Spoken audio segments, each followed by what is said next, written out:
sensation, and now it's my husband's birthday, and we're gonna make a budget, a backdrop for under $100. So let's do it, guys. And these are we're gonna use a product from 99 cents in other stores. So let's do it, guys. And under $100 you can do a birthday surprise. Things you can buy in 99 cents only store.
So right now I open the electric balloon pump, and I'm gonna open it and plug it in.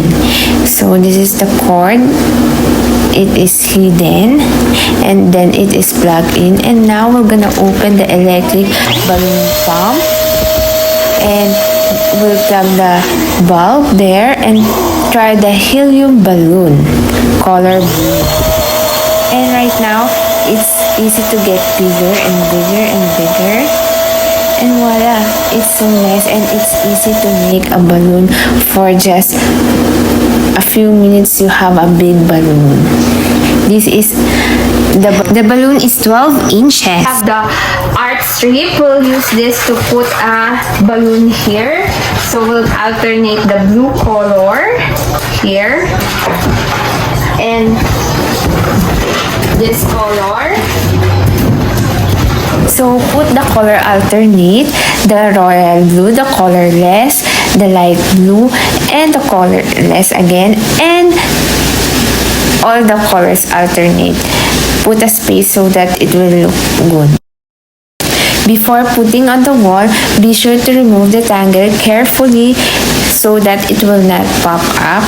And it's really nice to put on the wall if it's really arranged well. This is my son helping me to put it on.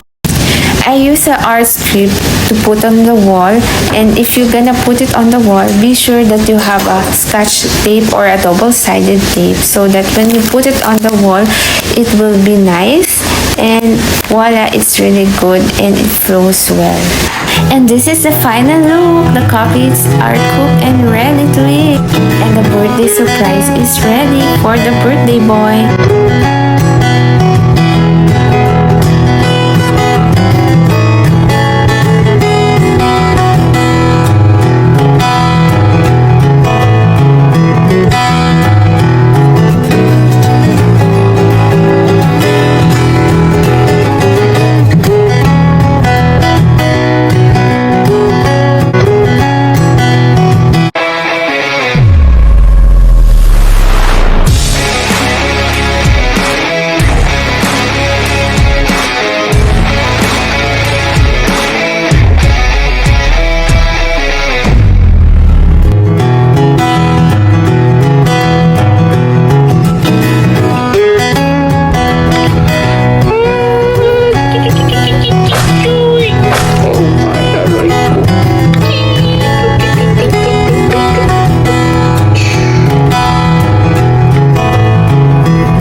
video, please give me a thumbs up and please like and share and subscribe.